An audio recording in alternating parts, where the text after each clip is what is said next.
welcome everybody to this week's episode of Strong Perspective Podcast. I'm one of your hosts, Keith Armstrong, along with Damon Armstrong. Jaquari Armstrong. May or may not be joining us momentarily, but it's time for us to stay on schedule to give you what we got when we got it, when we get it. Okay. Please subscribe to our YouTube channel by the name of Strong Perspective Podcast. Like, share, and subscribe. Build our numbers up. I've been saying that for 5 years, and the only people Absolutely. who listen is only a scant few. But I know it's more than that. I have Facebook friends that could build our numbers up just for GP. Just do us a favor, build us up.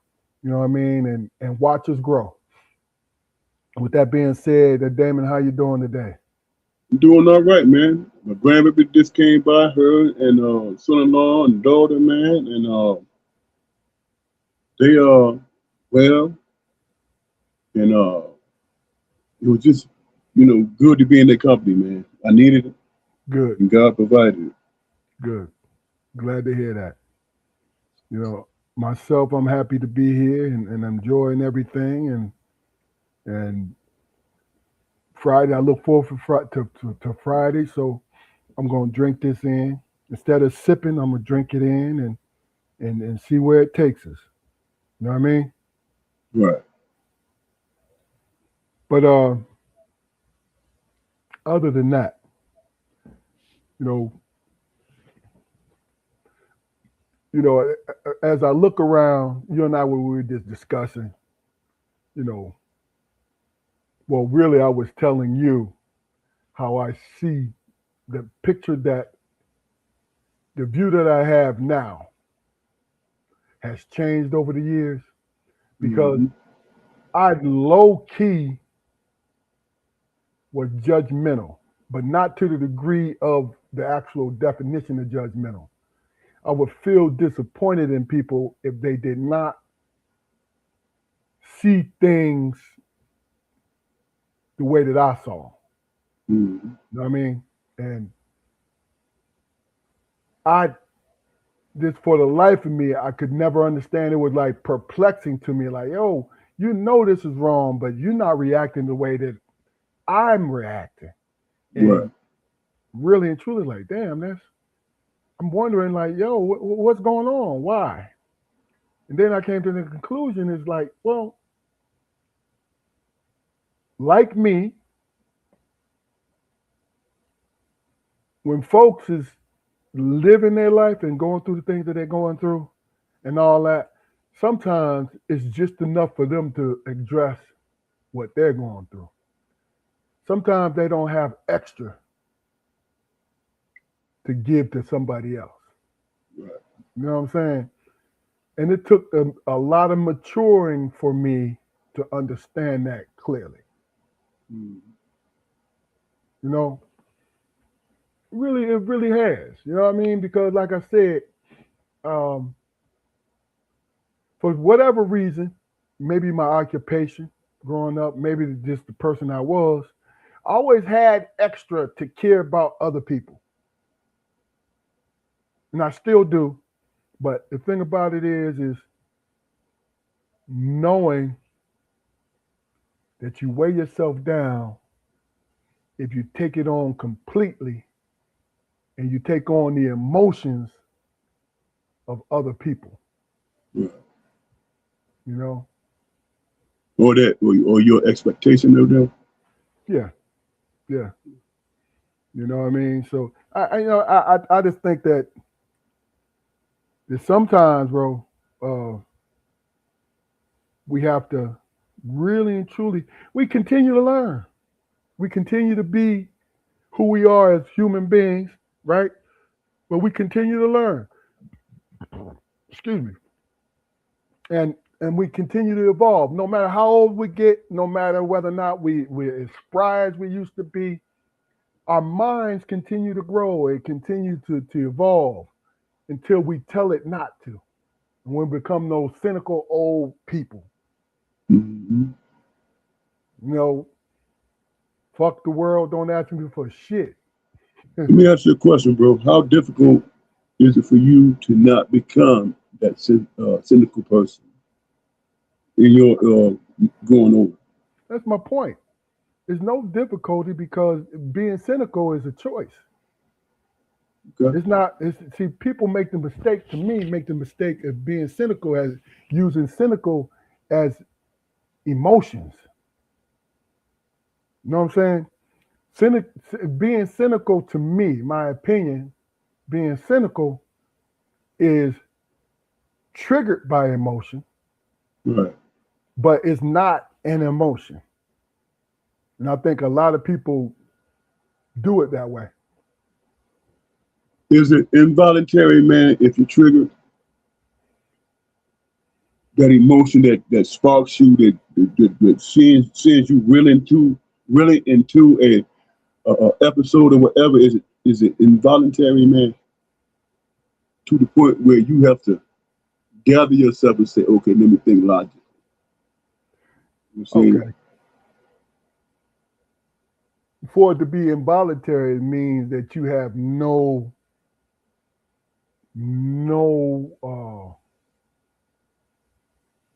you have no way of stopping it from feeling that way. I don't think it's involuntary. I think you make a choice. Now, depending on the mood that you're in, whether or not you react, Right. Definitely depends on the mood. depending on what mood you're in. That's to me that that you still have, because I always feel like we still have control over our things. Now, some things are so heavy that we let ourselves go. We don't care. You know what I mean? And that's when the triggering comes. Like, I don't care about this. So I'm going to react this way. You know what I'm saying? I'm going to react this way. You know what I mean? I think, man, when I think about some of my situations, man, where I felt the most disappointed in myself is when I responded in a way where it was all reactionary, right?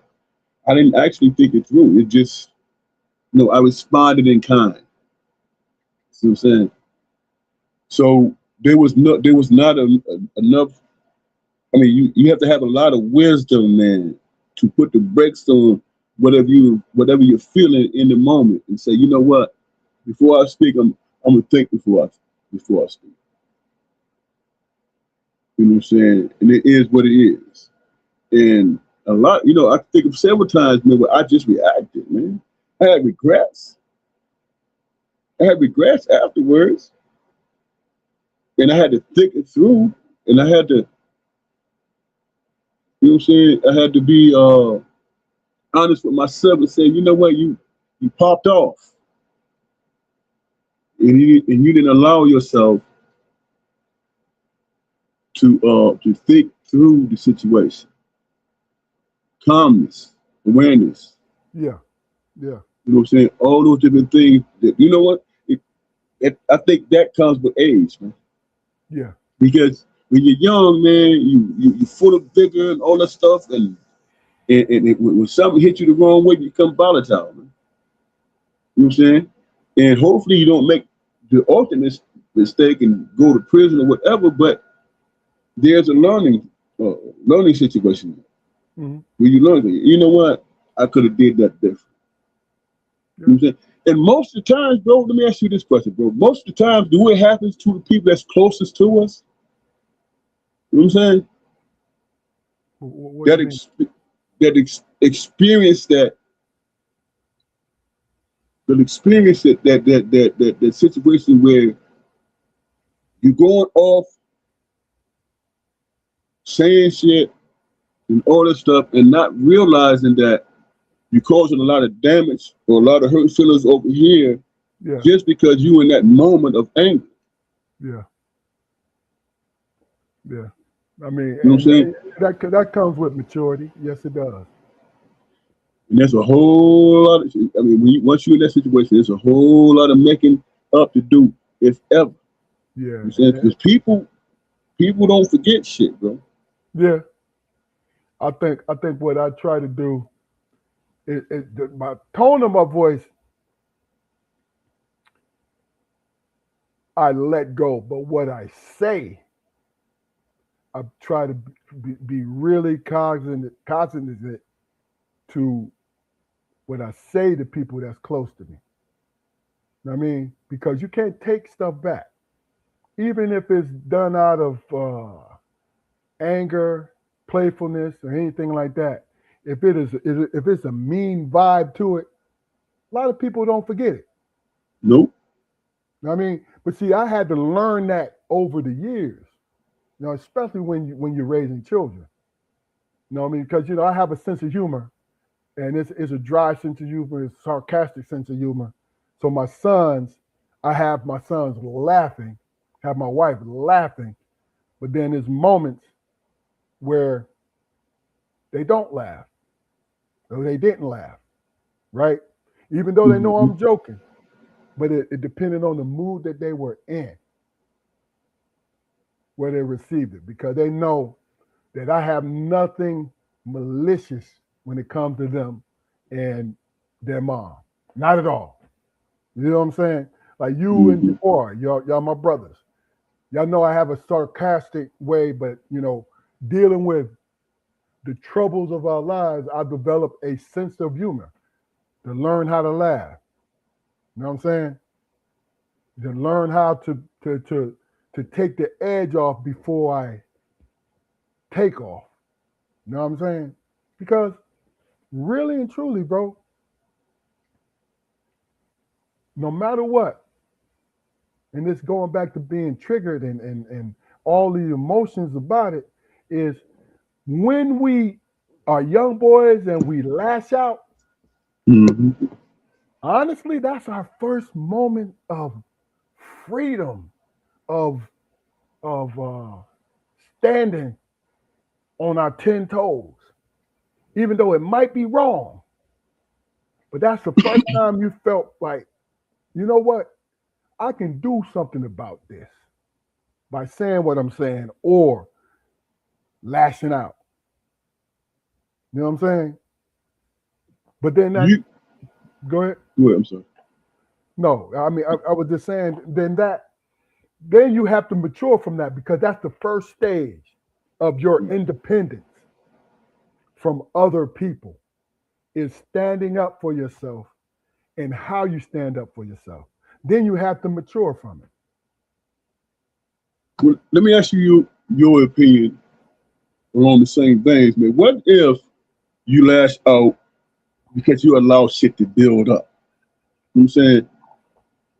And then that person that you're in competition with says, why didn't you say this shit before? You know what I'm saying? Are you being disingenuous, man, saying it now? When I'm addressing you with some grievances of what I think about certain situations with us, you bringing up past shit when you should have addressed this shit before. See, and You follow what I'm saying? yeah. So Now I've been that guy. You know what I'm saying? I've been that guy. And when I think about it in the rational mind, when everything is calm and I think about it in the rational mind, you're absolutely right.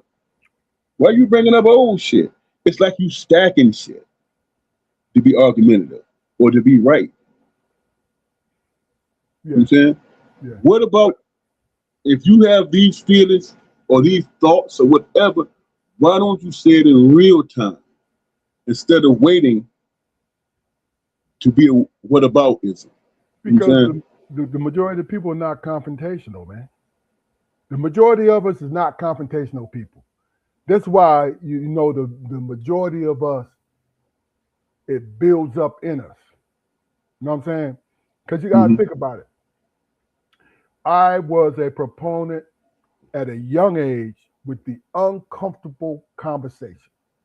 It started with our parents, especially our father. Oh, they was cut to the chase. They Yeah, ain't bullshit. but see, what I decided with them, because I was the dutiful child now, right? But it was certain things that happened that I didn't like, And I made a decision like, yo, I might get my ass whooped, right? But I gotta ask. And that was a very hard thing to do, because I was asking in a respectful way, but I asked because I couldn't have it on my heart. And as I got older, that was something that I adopted. And people started to see me like, damn, Keith, you kind of an asshole. No, I'm telling you how I feel first. So when we get in that argument, because if you continue to be this way, we're going to argue. We're going to have a problem. Hold on for a second. What's up, Scraps 113? Welcome. Thanks for showing up. We appreciate you. But we're going to have a confrontation. So what I do in the beginning, like, and of course I got tolerance, but then when it's something that you do that I felt was out of pocket, we having a conversation. We got to have a conversation, bro. We got to have one. Right. And I did that in my relationships with women. You understand what I'm saying? And I did it Mm-hmm. with men. Like, hold on, man, hold on. Bro, I have a problem with this. Now, when I was younger, people didn't appreciate it. They didn't appreciate it at all, and I had to respect it. You feel what I'm saying? I had to respect it. I Mm-hmm. know you don't appreciate it, but guess what? I did not offend you, but I told you I had a problem with you. You want to talk about it? Okay, you don't want to talk about it, then we'll move on. But when that blow up happens eventually, they were like, well, why are you bringing up old shit? No, I brought up the shit from the beginning. Just to your point earlier, how people Mm-hmm. just save it and bring it up. No, no, my man, no, sweetheart, young lady, no. I told you this. I said I didn't like this. You see what I'm saying? Is it this not? So you surprised that I'm coming at you like this? No. So I mean, that's just me. You know what I mean? That's just me with that. I think, man, for me, I always had that attitude. It was innate, man. When I got into confrontational type of situations, you tell me how you think and how you feel, I believe you. You know what Uh-huh. I'm saying? And for the lack of better, I can't fuck with you no more. You express how you feel. Now I had to learn because I didn't want to continue to be despondent in terms of personal relationships, right? I didn't want to be that because I had to understand or recognize that there's two sides to everything, right? You saying what you're saying to me for a reason, be it right or wrong. I don't know. But I had to come to a conclusion that, you know what, if you bringing this to my attention, I have to at least listen to what the hell you're saying. You know what I'm Of saying? course. And then have the attitude, and not have the attitude where it's like, I'm gonna give you a rope to hang yourself. You know what I'm saying? Blanket it, bro. Yeah. All relationships. You know what I'm saying? Because I don't mind. Back then, I did not mind being by my damn self. Hmm. You feel me? You know what I'm saying? I don't have to, you know what I'm saying? If that's how you feel, I don't have to mess with you. Yeah. You know what I'm saying? We don't have, you know what I'm saying? We can agree not to be friends, was my attitude. But you can't be that way, man, if you got a wife.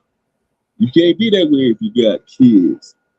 You can't be that way if you got interpersonal relationships with people. Because everybody's not going to agree with everything you say. Yeah. You can't have the attitude where, you know what, I feel attacked, and you know what, you might have some good points, but I don't have to fucking listen to you. You That is know what what it I'm is. saying?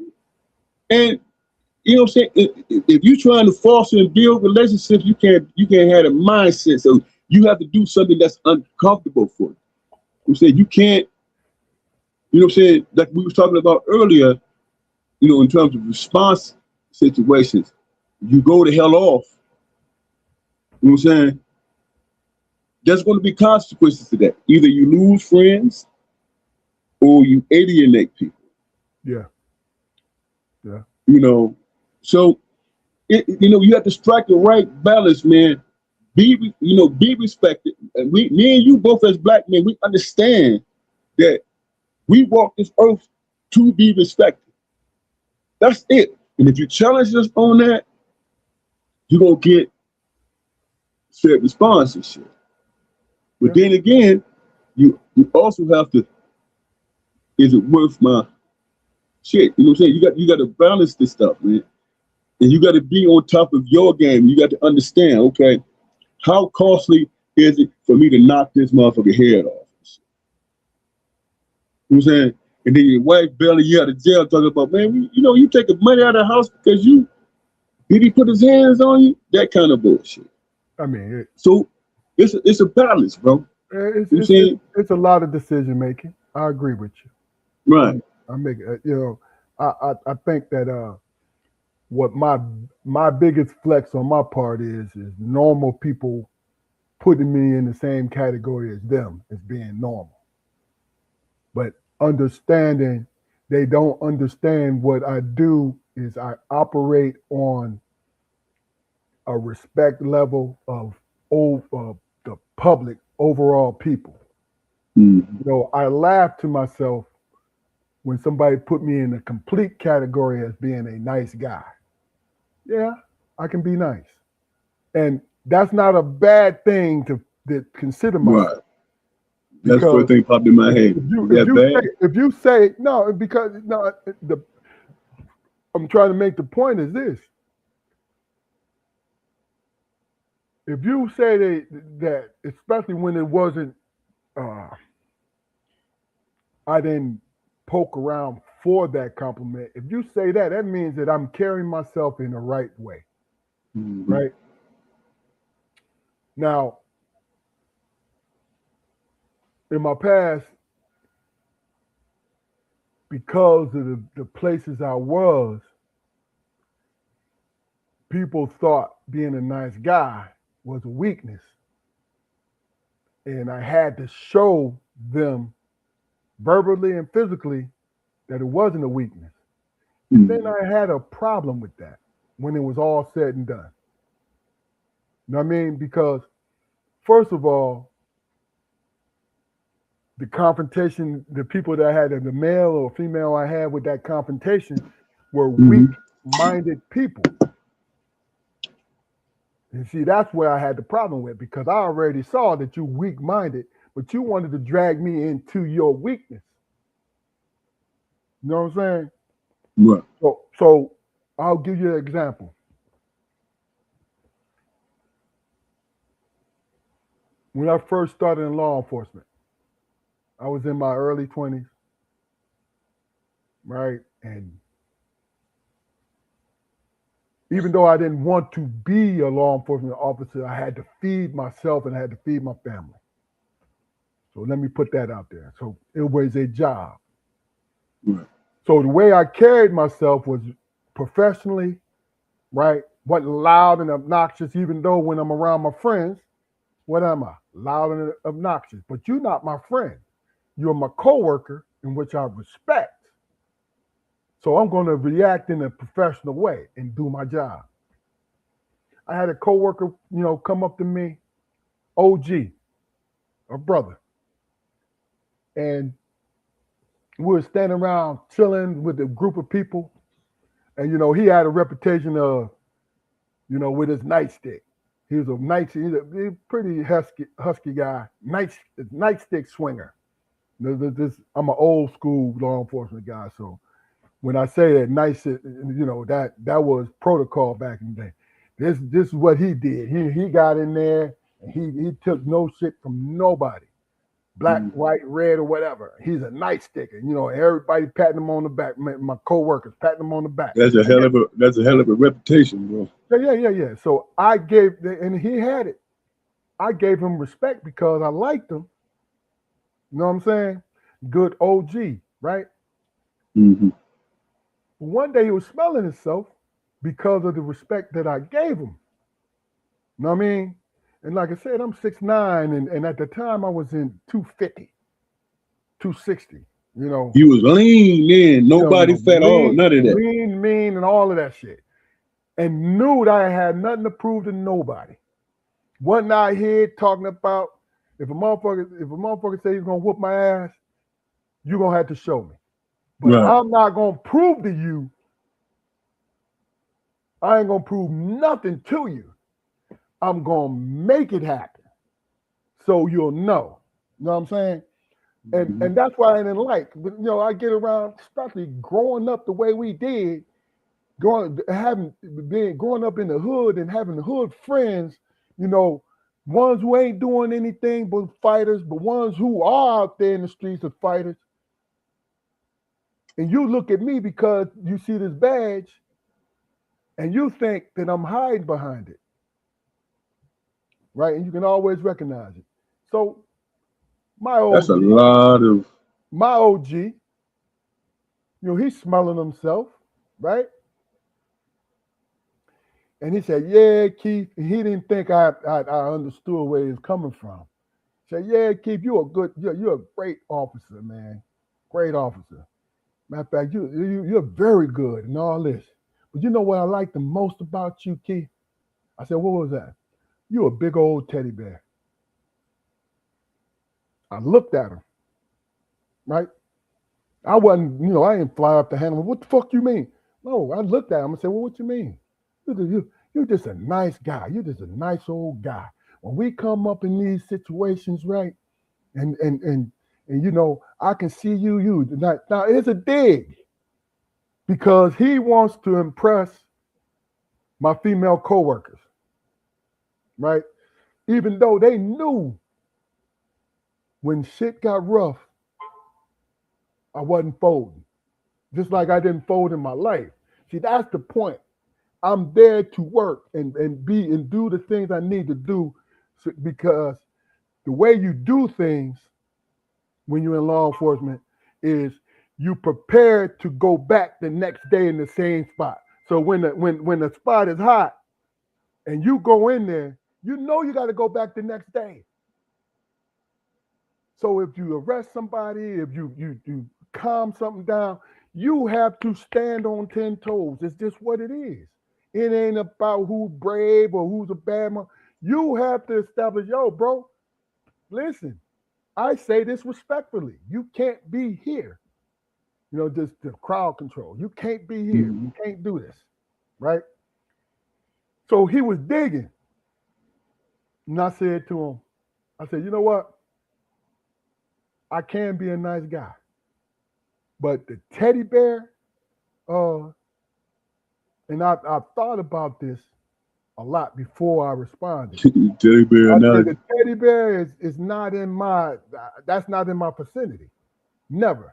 Now if you want to say grizzly, because grizzlies is chilling, eating salmon until a motherfucker irritate them. I said, that's me. Everybody laughed. You know what I'm saying? Teddy bear? Okay, I'll tell you what.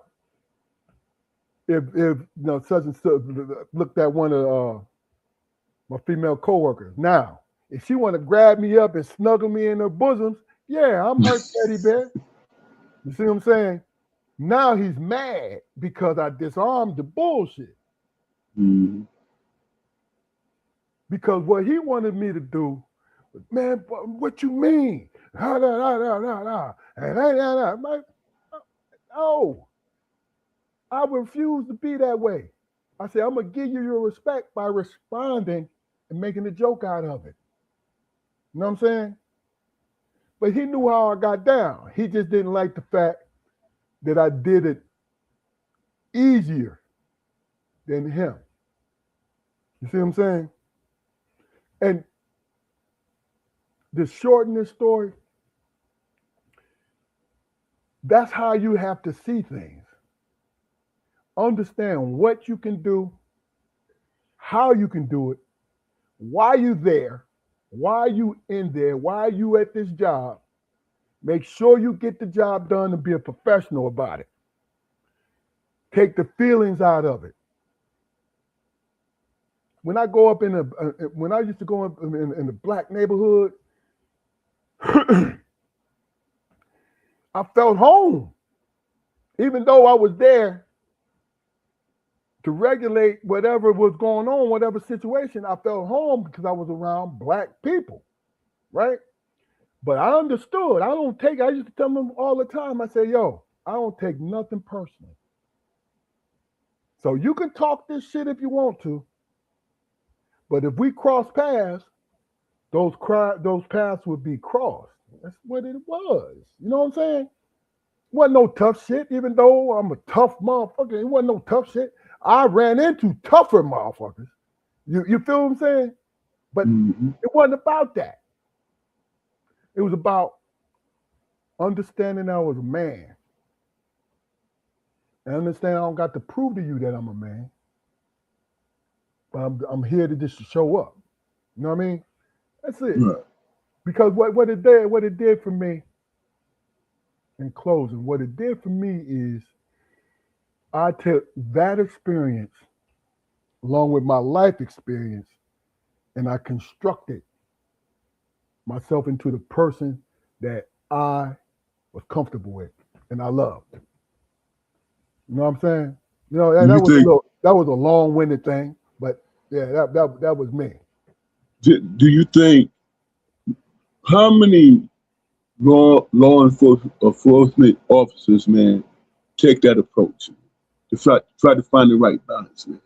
Do they go into it rah rah or uh, not soft or complacent, but I'm trying to find the right word, man, to say in terms of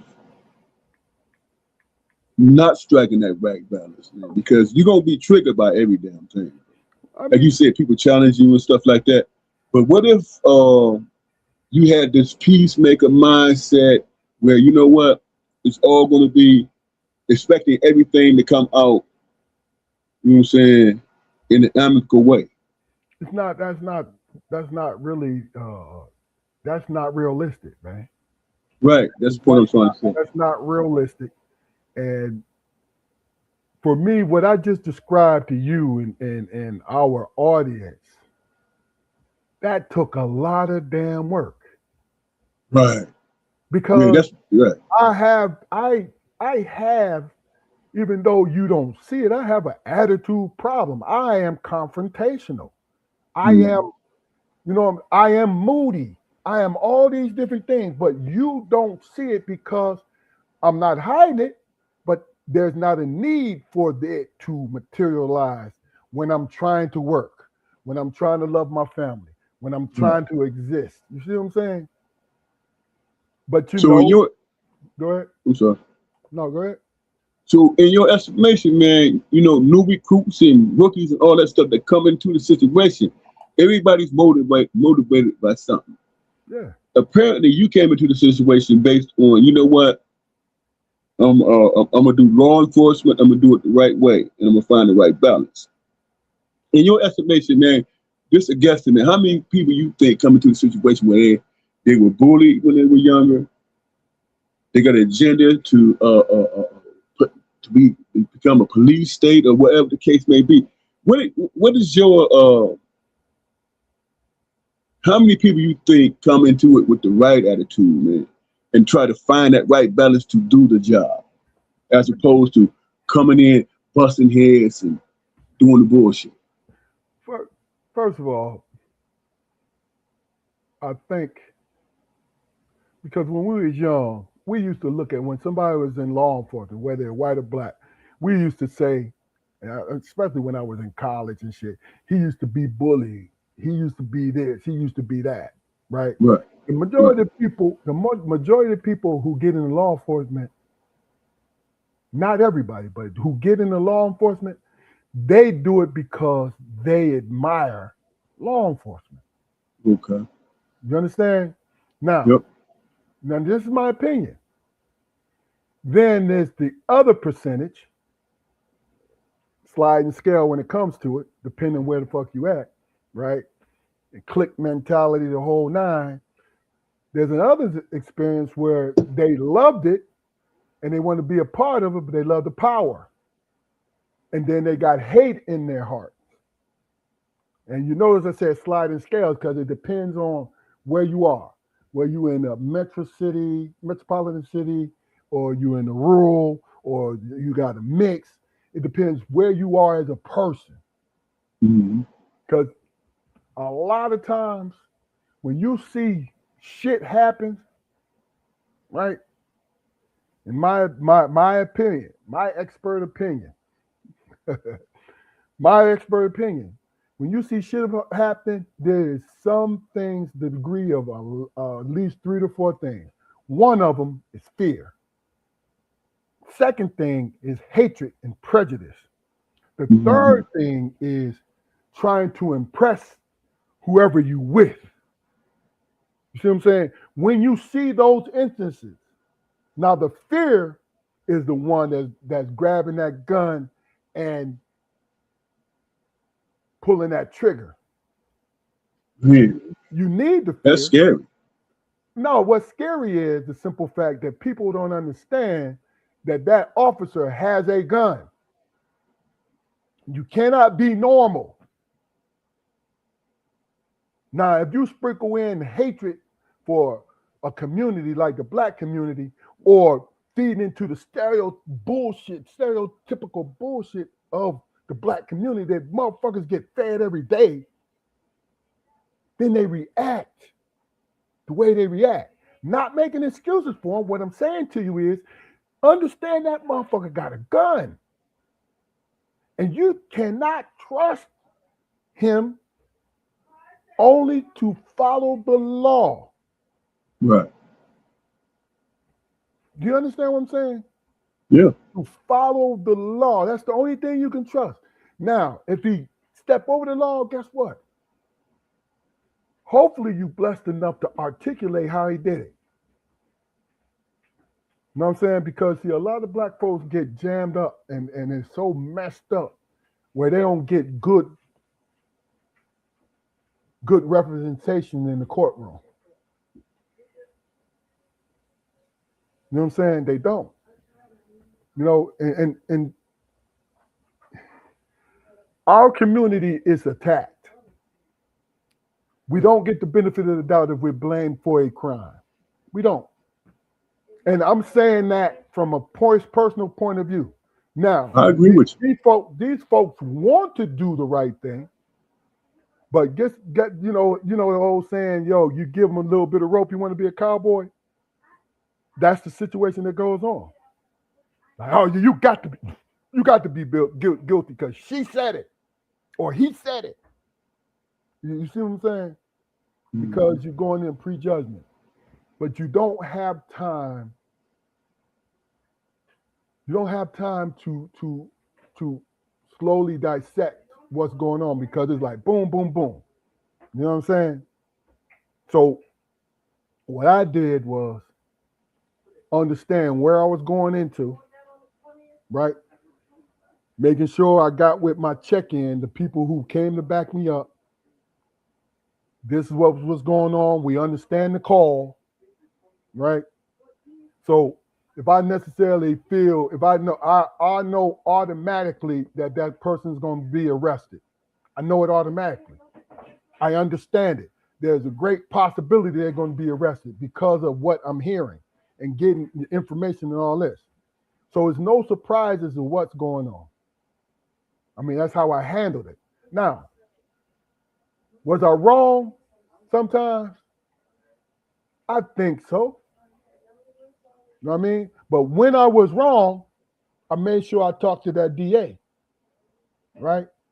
And I'm not talking about wrong like wrongfully arrest. No, I give them all the information that I gathered post arrest.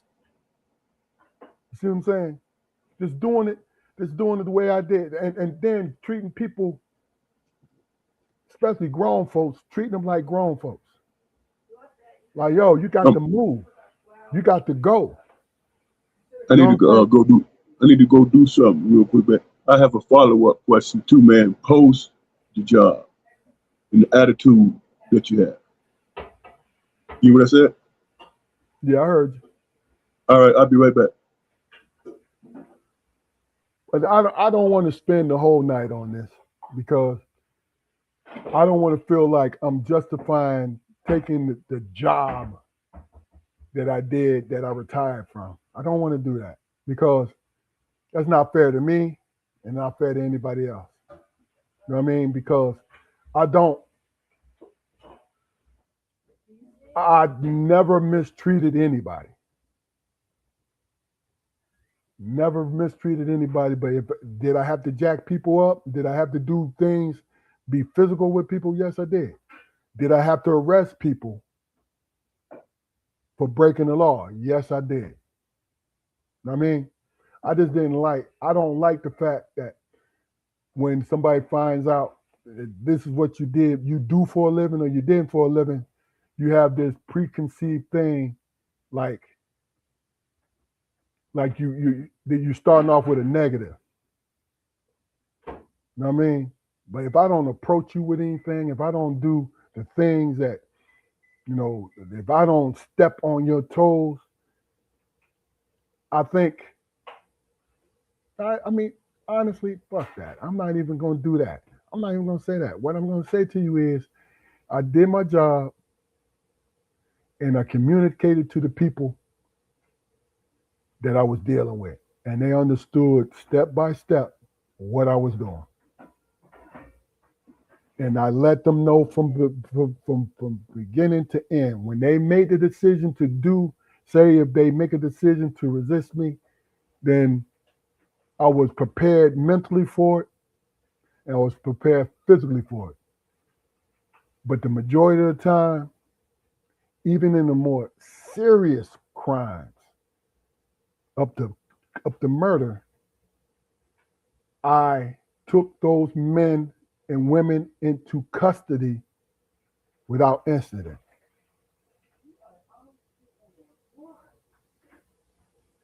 You know what I'm saying? So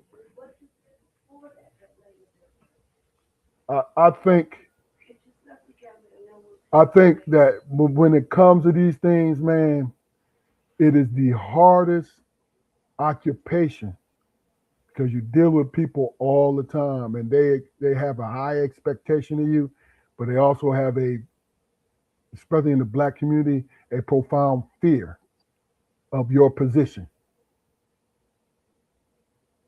Shit, I did, and I did it for 30 years. But when I was when I was approached while I was off duty, there was a apprehension. What what what's going on? You know what I'm saying? Because So is it safe to say you had conflict? You no, it's not safe to say that. I'm saying to you is it's more or less the atmosphere that I grew up under and understanding that you know when you're bombarded by stereotypical stuff, right? You don't know how somebody is approaching you, so you gauge by what they say to you. right, You see what I'm saying? But circumstantial, situational. so the reason why I said that earlier is because I'm always on my guard because that's his life. Period. It has nothing to do with being approached by law enforcement because I know I'm done nothing wrong. You feel what I'm saying? So it's not like, oh man, why the police pulling me over? You pull me over, most likely in my car is because you might think I was speeding. See, I already know if my tail lights out. I already know if my registration is expired. So when you approach the car, I know it's expired, man. Da da da da da. Da. You see what I'm saying? I know everything Right, about my vehicle. I know everything about my lead foot. You feel what I'm saying? So there's no surprises in it, right? But you're always on the where. You're always on the swivel. And that's just the occupation of it. That's all. right. But like I said, I'm not gonna talk. We're not gonna talk about this all night because it's. I think it's everything you got to follow protocol when it comes to the law. You know what I mean? You know you know what to do. You follow the air of the law. You follow, like, you know what's against the law, what's not against the law. That's everybody. You feel what I'm saying? So that's not a debate. I will Well, never debate that. You know what I'm saying? before I got off, I wanted to present a question to you, man, and I'm asking it for a reason. I'm saying I've been knowing you 42, 60 years. When you went into law enforcement, right? You were a certain way. When you retired, were you different? No, I You the evolved same guy? into I evolved into a stronger person, more convicted in who I was, man. See, if you get caught too much in the disappointment of it, and this is the last thing I'm gonna say about it, and we're gonna change the subject. If you get caught too much in the disappointment, and you see bad things, it's every human being. You see the majority of when you go to your job, the majority of things is a bad thing. Whether degree, what degree it is, from here all the way up to here, it's bad, right? Human beings become cynical, they become angry, and they become paranoid if the job gets to them. If you don't have an outlet, if you don't have something, because it's already dangerous. Right. You know what I'm saying? Domestics, you can get hurt. Car accidents. Uh, you know, different things can happen to you on a daily basis.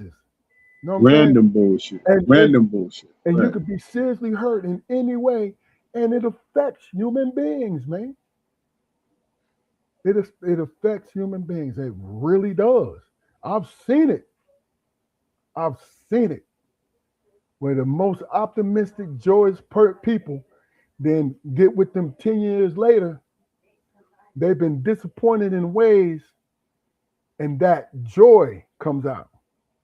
Now, they don't make them into bad guys and go on pursuing people, but you know how you feel when you talk to somebody and you see the light go out in them.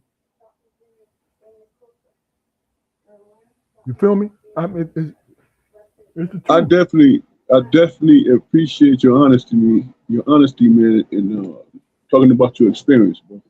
You know, hey, look, it's what it is, man. But anyway, All right, we can move on to the next subject, man. I mean, I appreciate you being honest, bro. yeah, I mean, but like I said, matter of fact, I talk too much about it because it's in No, the past. you No, guarded a little bit, bro. no. Who No, gives who no. cares? Who cares? I'm saying to What I'm you, my saying, personal what I'm opinion, I talk too much about it because it, to me, it didn't affect the way I see the world.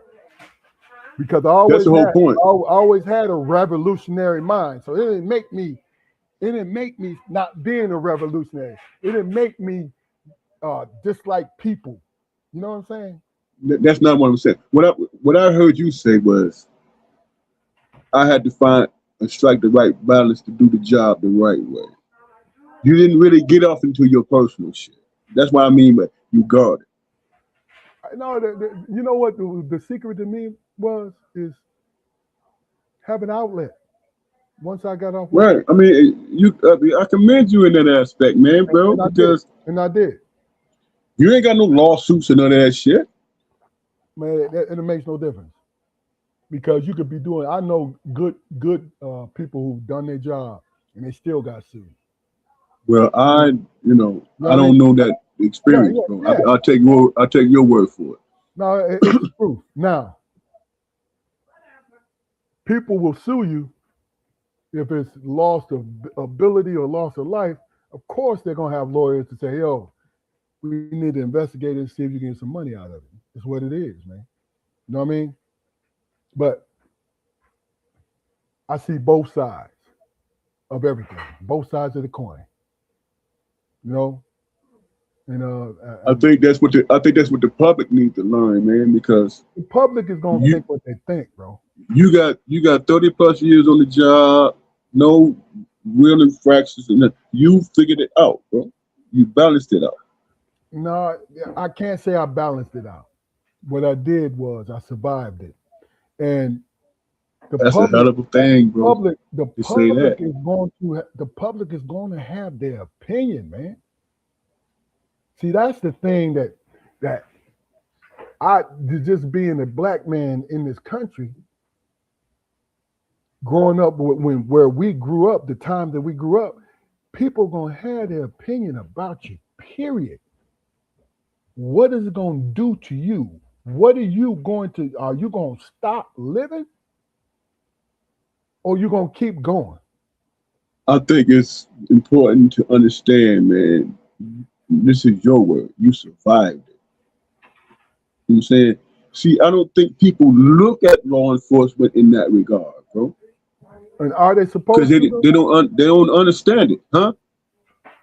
I'm saying. See, like I said, we keep going back to it. I'm not because you cannot certain things you can't convince people of anything. They have to form their own opinion. Right. That's all. All That's right. all it is. All That's right. all What it else, is. bro? What's next? Um. So here's what I'm thinking. Okay. This your platform, bro. Let me hear it. I'm with you. You give yourself an opinion about. I saw something with Isaiah Thomas. You know, very underrated legend when it came to basketball, when it came to business, when it came to the Mm. business of the NBA. Underrated because he said things that he controlled and and he did the things he needed to do. You know what I'm Right. saying? But he was just talking about a younger person said, yeah, you know, they're talking about LeBron James comparing him to Jordan. He said, yeah, Jordan never left the Bulls, you know, and he won 6 rings and da da da, you know, down the line and all this, right? And LeBron left Cleveland and this and that, and they wanted to know his opinion. And he said, well, he said, most people don't understand that my day, in which I said this so many times to the younger folks and to these old guys who just want to be fans, that those players were locked into contracts, 8 and 10 year contracts where they couldn't leave. And people were giving them credit like they stayed. Some of them were lucky enough to be their teams to draft championship teams to be either in the final or win it. They were lucky enough, but they was locked. They couldn't leave. Jordan couldn't leave. Jordan was locked in his contract. Period. Now, as it evolved after Jordan left and all these, now the freedom to leave was granted to these younger players, Right. right? And the only reason why people were mad at LeBron is because of the way that he left Cleveland, which wasn't a bad thing. I thought it was corny the way he did it, the decision, right? But they pointed out, oh yeah, he went to with his friends. I'm like, well, why not? If you have the freedom to go wherever you want to go. He gave Cleveland 7 years, right? 7, 8 years, it's 7 years, I Seven, believe. eight, about 8 years. Yeah. Yeah, he gave them 8 years and had them in a championship. You know what I'm saying? With a Right. bump, I was gonna say bum team, a less than stellar team. Now he had They rebounding. No, he had rebounding. He had they got him there. Yeah, that's They what I'm saying. supported him getting him there. So But the we point can't is, summarily he, he, disrespect he him didn't also, he didn't have another superstar to get him over the hump, but right? he had a good team to push him past that Piston team that I believe had they done it, they would have beat San Antonio that year. Because the year prior they gave it away. You know, Yeah. Rasheed Wallace, that's my man, but you gave him the momentum, man, and I'm so pissed off about that. It is what it is. But he's the reason why the Pistons had the ring. But the point I'm trying to make is he had the freedom to leave. But see, people always, and that's the big business of the NBA and the NFL and all this. They make people feel that these superstars need to be loyal to that area. I understand being a fan, right? Being a fan of that team, and you would hate to see him leave, but do you blame him if he feels as though he can't do it there? Yeah, it'll be a sore spot, but these guys, these folks turned on him. Now, I'm not a LeBron like I'm not a caping for LeBron like he's the man and he's better than Jordan. LeBron No, apologies. what I'm saying to you is if you're there in real time, you're there. I was there. You was there in real time. You understood. I'm talking about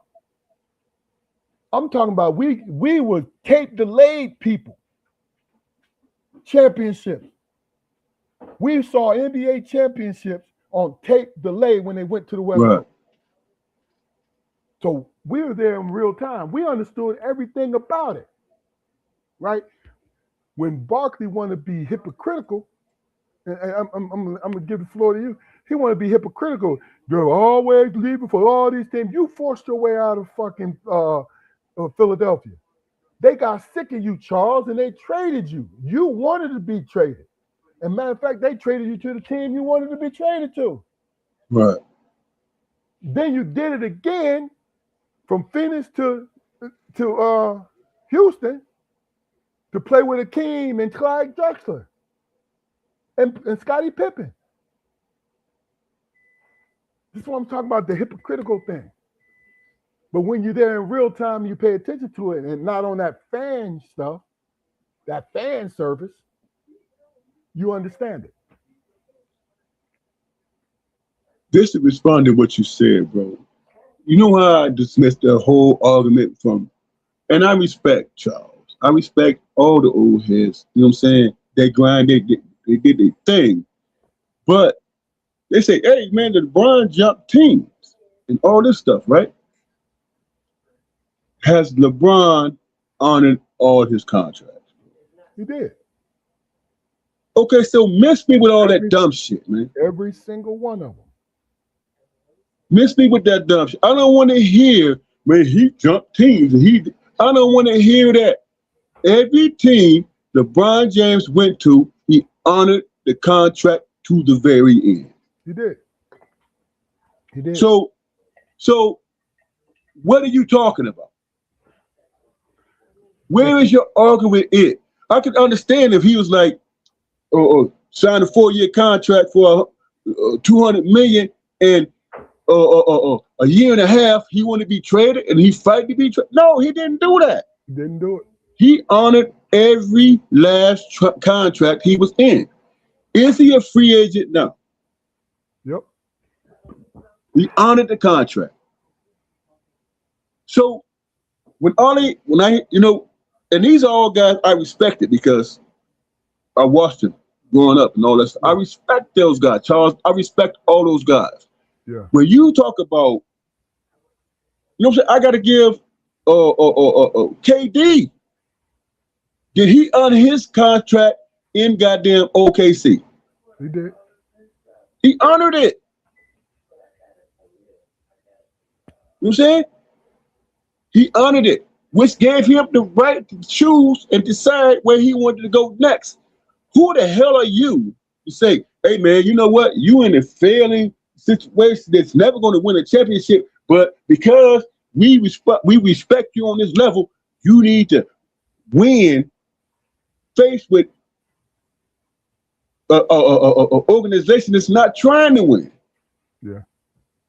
So based on the negotiation, man, listen, man. Do you know what these cats go through, man, when they are going through renew contracts? That that team in that organization is not talking about, well, hey man, we want to figure out. So you want to big contract, you want to make this money, right? They're not talking about your commitment, whatever. They're talking about, hey, you know what, man? We don't think we can shoot. We don't think we should give you $200 million, man, because in the last playoffs, man, you went from averaging 25 to 15. Yeah. So you don't. So you want a pay hike? We're not giving that to you because you didn't show up. It's business. It's big business. Is what it It's is. business, man. Yeah. So you get mad when the guy understands how to work the situation, get paid, and be Yeah. in a better position. And you want to judge him on that Yeah. instead of being that guy saying, "Hey man, I know, man, you came close, and I know you don't have all the people, man, to help you get over the hump. But man, you need to stay committed to us and for less money." Come on, man. Ain't nobody going for that shit, bro. I mean, yeah, and you look at it is every time these days when superstars of their team take a pay cut, they're close to a championship or they're just coming out of a championship. Right. So so basically what they want to do is that competitive part of it. Like, yo, okay, this year I expect y'all to hook me up, but this year you can take this part like Tom Brady did. Tom Brady was taking cuts in New England so they can keep bringing in. Right. You know what I'm saying? And it worked for New England. It worked. You know what Yeah, I'm saying? damn sure work. He got It seven worked. championships. Yes, sir. He got six with them. It worked like a motherfucker. It worked for him. You know? You know what I'm saying? So But he had visionary. He saw the future too. He was like, oh, this makes sense. yeah, it makes sense. And see, Right. that's the thing about it is, you know, he was either getting something in the back end or his endorsement, or he loved the fact that he was winning Super Bowl rings. You know what I mean? Just like NBA championships, like with Tim Duncan in San Antonio when they was on their run, right? Could have broke the bank many times. Tim was getting ready to leave and go to That's my Orlando. Go ahead. He That's my almost one caveat. Tim was my last. He yeah, should have left. but see the thing about it was Tim was winning championships, so he had no reason to leave. You know what I'm saying? And plus, Tim was happy with what he had. You know what I mean? With He him, took he took pay cuts like 2 or 3 years in a row.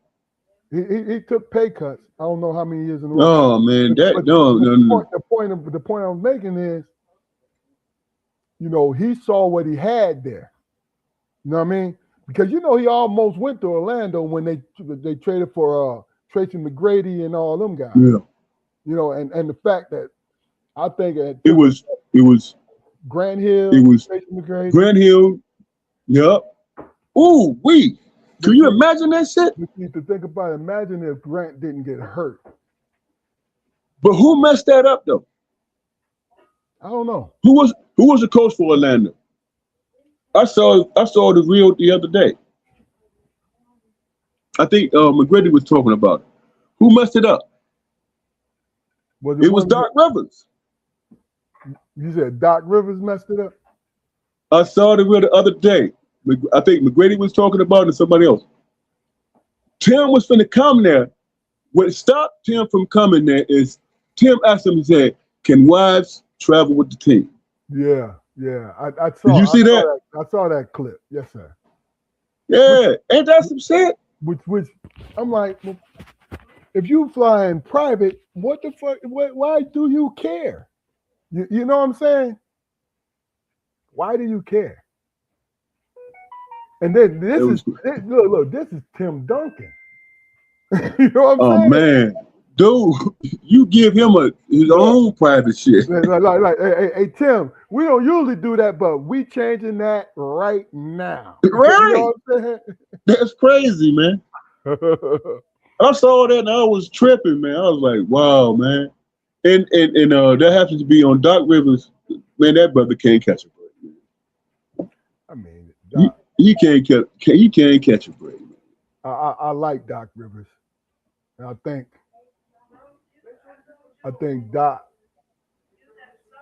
Doc had opportunity after opportunity. But the thing about Doc is an old school coach. You know what I'm saying?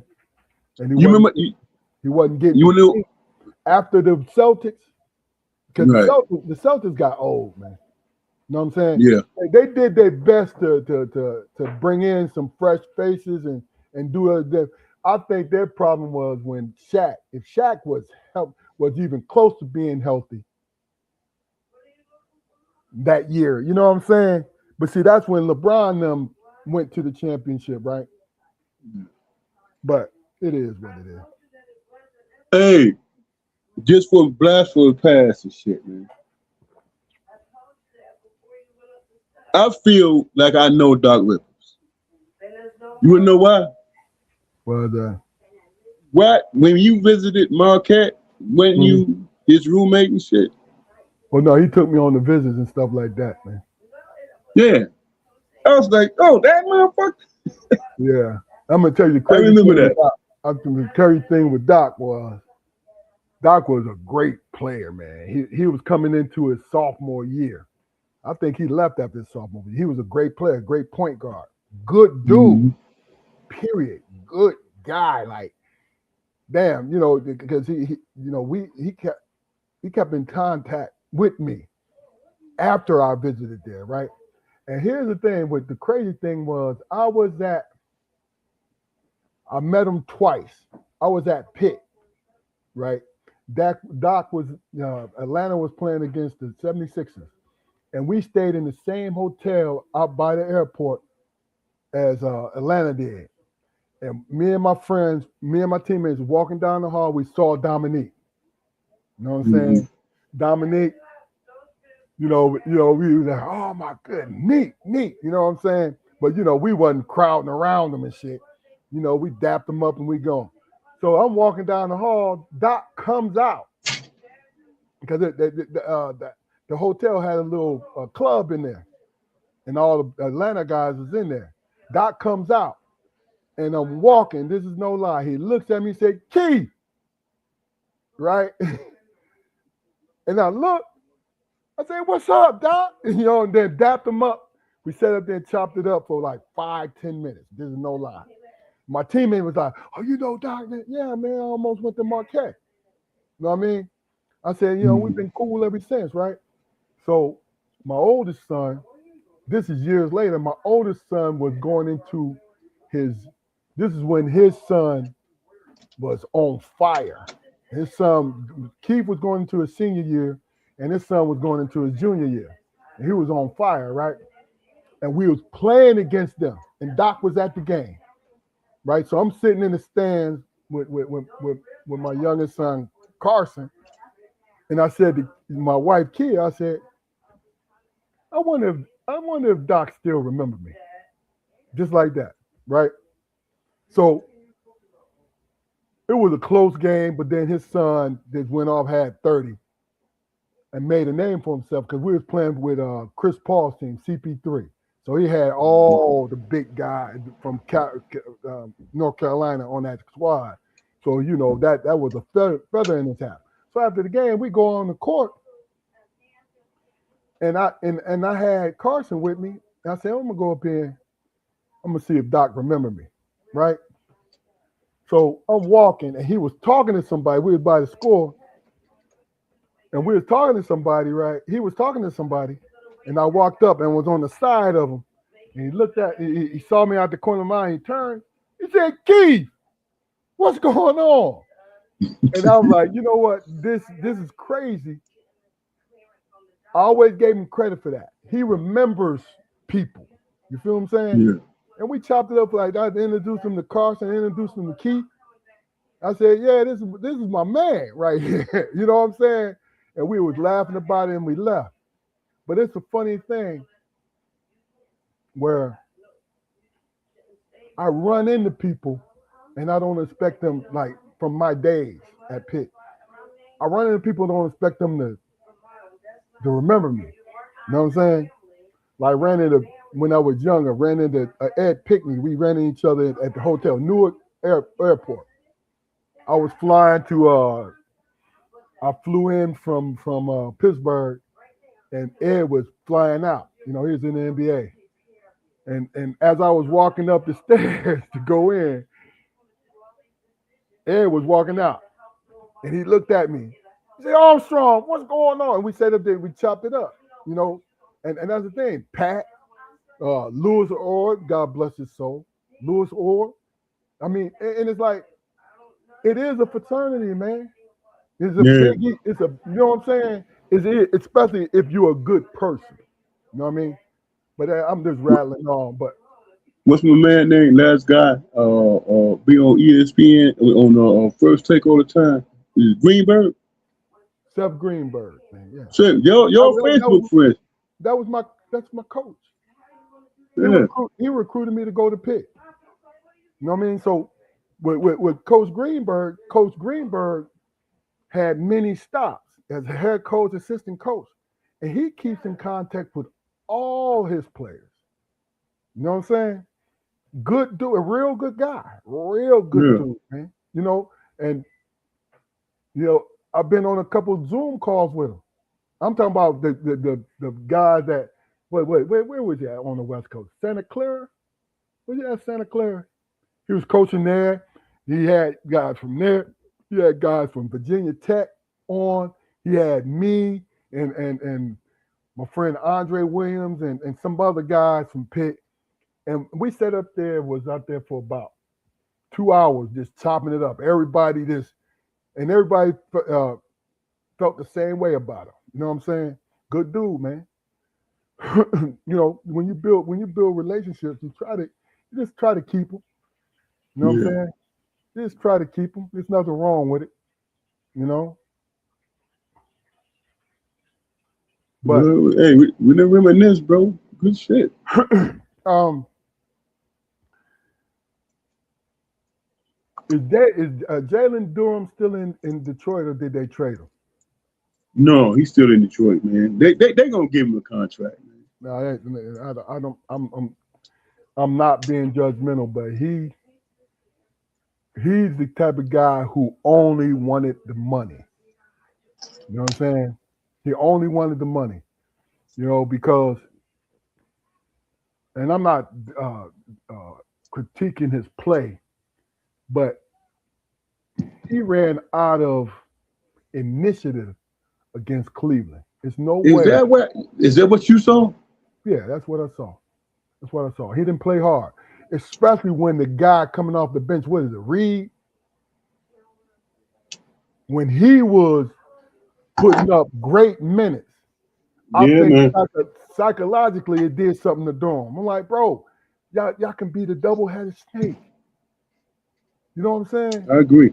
I agree. So, I was disappointed, but you know what? Though I still have faith in him, so I'm not gonna say anything disparaging about him. mm-hmm. But I ain't gonna lie. I was disappointed, man. You know what? I was disappointed, man, when he realized that everybody realized that he wasn't stepping up to the plate, and he didn't make any adjustments, man. Yeah, he Yeah, did. he what is he? 24? Now he's young. He's very young. I think he's He's 23. 24. 20. I think, man. Yeah, I No, think he's young. He's real young, bro. He's in I his think early 20s. yeah, I think he's 23, 20. Because he only played 1 year at Memphis. That was it. Yeah, I think. Now, I'm not going to speak for him, but I think, man, as he gets older, I think this past year is going to haunt him, man. The I reason mean, why I think it's going to haunt him because he was up for a max contract, bro. they're gonna give him a max contract. They're gonna give it to I him. don't think they're going to give him a max. I think they're No, going. I think it's going to be mid. if they keep him, they're gonna max him out.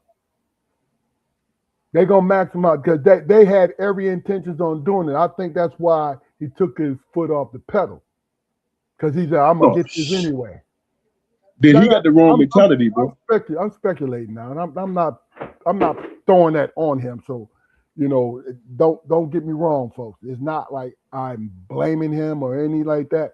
It was he experienced what they call that what they call it that young shit. That's what he experienced. If that was his mindset, I think I think it all depends on if he an arrogant brother. I don't think that's his personality, whatever, man. But he watched film too. Mm. You feel what I'm saying? You can't be in the negotiations of a max contract and then take your foot off the pedal. But see, You know what I'm saying? they Because not, they after the don't. contract, you're looking for endorsements and all that shit, bro. I mean, think about it now. He stepped up prior to the Cleveland series. You know what I'm saying? So He did in it, who they played the first round? they Um, played Orlando. Think at about it. Orlando. The young boy from Seattle was torching him the first two games, Yes. right? Yeah. Meaning he was torching him, but Durham was not doing anything, no rebounding, no scoring. But then my man was still hot, so he averaged like 28, almost 30 in the series, right? But the thing about it is, Durham started rebounding and he started scoring, making him play defense. You see what I'm saying? That's all they needed him to do. He ain't gonna be able to stop him because my man is the truth. To be honest with you, Yeah. He is. He was the truth. you Real know he's talk. the truth. He's a young player, and hopefully that point guard they drafted, the kid from Stanford. Is he from Oh Stanford? yeah. Or what? Is it Arizona to Stanford? Where he from? He's from Stanford, I believe. Hopefully he'll give Cunningham a spell. Like he could be that guy to handle it.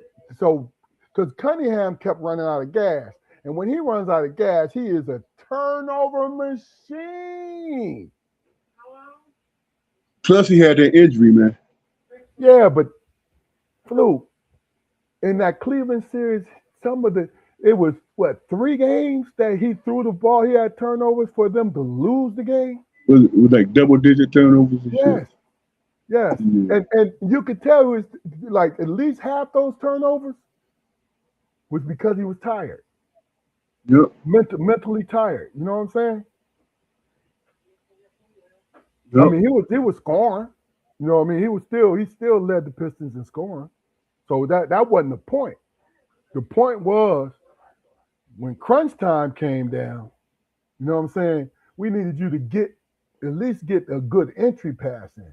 Because you think about it, it was like 3 or 4 times on the out of bounds, he threw the ball away. Yeah. That shit was You know? crazy. Yeah. That cost the game. You know Yeah. what trips me out, man?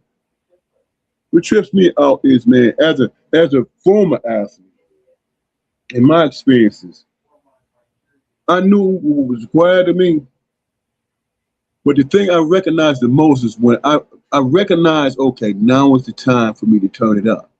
You know what I'm saying? Be it rebounders, be it scoring, be it playing defense, whatever. You have that recognition. You know what I'm saying? And I just don't understand how people don't get, if you are in the rotation like that, if you are that strong guy, you are that presence, you visualize the game in a certain way, right? Yeah. And in visualizing the game, you understand, okay, this is where you test the shit and say, oh, I can score when I want to. You know what I'm saying? I'm not the primary scorer. I'm not the one they feed the ball to first. You know what I'm saying? But I know I can get that number. So if my coach call the time and put me aside and say, okay, man, I need you to, we're gonna feed you. I've been that guy. You know what I'm saying? And I know it automatically. And still maintain the defensive aspects of whatever. I think it's Cade is a beast. But I think he needs somebody in his ear to say, continue to throw them lobs and penetrate and all of that stuff. You know what I I'm mean, saying? When you think about it, what happened was he lost his veteran leadership. One, because he was a gambler, and then they didn't want to pay the kid that went to which they really needed this year, the kid that went to Cleveland, because he came back and hurt him. The German, what's the German name?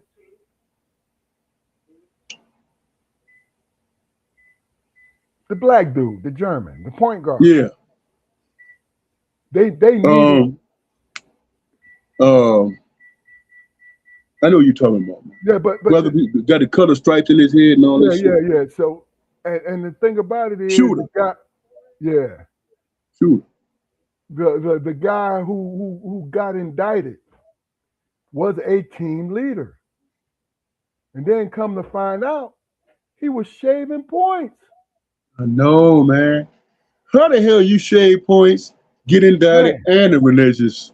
man. Uh, he was And that- all You over the you place, remember bro. the year before when they lost to the Knicks, and Cunningham gave him. He was wide open. He was hot that game. He was wide open, right? Yeah, that is right. And the ball went through his hands. Yeah. They cite that as one of the times that he was shaved. And Yep. I was like, man, how did you miss that? What's going on? You Yeah. see what I'm saying? But it I is seen what at it is. least 4 to 5 different situations where they showed that he was Yeah, possibly shaving points and shit. that's crazy, And man. that was heartbreaking, man. To be That's honest with crazy. you, But man. you know what? What ended up happening? People that think these are just a what it degenerate gambler. No, Hmm. he got caught up in one of them situations where he was playing poker, right, in his private game, and he lost a lot of money. And they said, "Yo, Yep. we'll forget this. Do this, right?" And Hmm. then he, I think it happened with what's the kid name that was in Orlando, the point guard. What's his name? He got indicted with him. Same thing. They got caught up. They were gamblers, and they got caught up and on all these people all this money. And then once they did it once, now they got the hook in you. They Yep. got the hook in you. So they ain't really got to convince you anymore because what they're gonna do is turn you in. You know what I'm saying? And you know, and I just think that's what it was. Because people are like, man, how can you get? Because if you're in a private poker game, you're in a private poker game, and they are gunning. The sharks are gunning for you, Yep. and you don't recognize it. You know what I'm saying? Because they can set you up. I'm winning money. I'm winning money. You know what I'm saying? See, greed have you falling for the dumbest stuff. Just like us paying. Look, I still believe in it, but buying Powerball and Mega Million tickets. You know what I'm saying? Hmm. Even though the motherfucker say it's a trillion to one that you win. But Yeah, guess but it's what? my turn. It's my turn. I'm one of them. You know what I'm saying? Hmm. I'm about to hit my lick. You know what I mean? But but yeah, man. Jesus said, I'm about to, it's my turn. I'm about to hit my lick. I'm going to pay off all this money on these motherfuckers Yeah, who keep giving me credit and shit. yeah. Dude, they digging a hole for you, man. That's it. That's it. That's it, man. But Anyway, yeah. Anyway, um, New York. I got over it, man, because I was protesting New York when I saw them fans were on that BS with tearing off jerseys and all that shit and just jumping people. I said I didn't want them to win, but I always low key liked New York because back in the day I had friends playing for Charles them. played. I mean, yeah, I Yeah, like the yeah, music. yeah. Cut Yeah, Charles and a couple other guys that I knew yeah. that was friends. So I always been a Nick fan, and then that year Allen Houston when they had no business, they beat Miami. They had no business being in championship. I think they lost to San Antonio if I'm not mistaken. But that year I was cheering for them because they did their thing. And I always been a fan of Pat. You know what I'm saying? But I had protested. I said, I don't want them to win. You know what I mean? I don't want them to win. right? Then I thought about it. I said, you know what? You know, the team ain't had nothing to do with that dumb stuff. They ain't had nothing to do with that dumb shit. You know what I mean? And New York needed to win a championship. Bro, it's been 50 years, man. Yeah, yeah, and you know, That and is crazy. to be honestly, begrudgingly, I know it's the mecca of basketball. Like our, other than our Detroit and Saginaw and Flint legends and Itzy legends, right? All the other, like the first legends coming out of what? New York. You know what I'm Hmm. saying? Coming out of New York, the summer leagues, Yeah. all of And that. hey, Coco played for New York for a Yeah, brief time. yeah. But I yo, wanted him to win, bro. Bro, it's been 50, it was 53 years. something like that. That's a lifetime, bro. It was a long time, man. It was a long Dude, time. they deserve to win that joint. I Yeah. don't like the owner. That's the only thing I don't like about New York is the owner, bro. He's a damn billionaire, man. See, most people don't understand. Billionaires are used to being. I'm talking about all billionaires now, except for the cat in Golden State. Not Golden State, but uh, the Clippers. You know what I'm saying? Because he's a little bit more player friendly. But And all these, I got to get that to I got to get that to my man who owns Dallas too.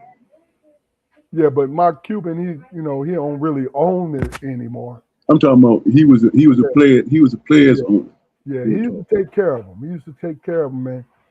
But they're billionaires. They're billionaires for a mean reason. They cutthroat. They mean as hell, and they about the bottom line. You know what I'm saying? but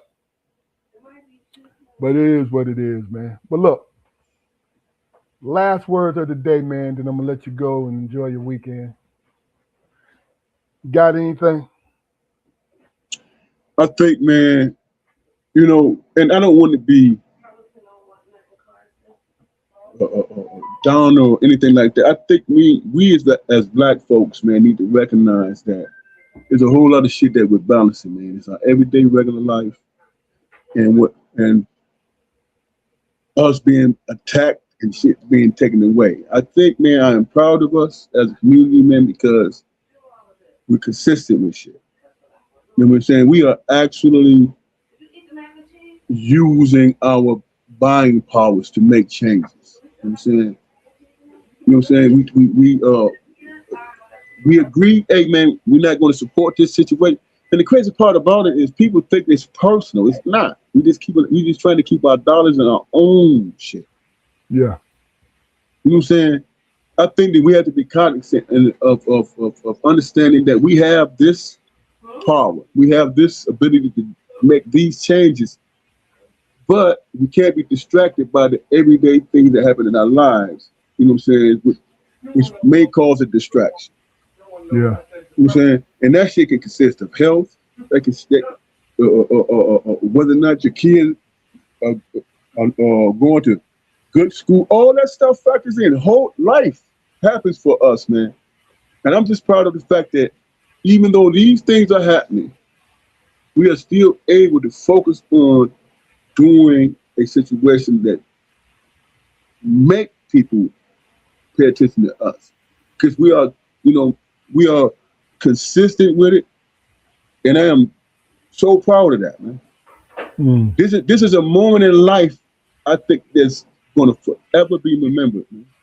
That we finally, as a group, came together and made changes with each other. I mean, for us, gotcha. and I don't want to take it for granted.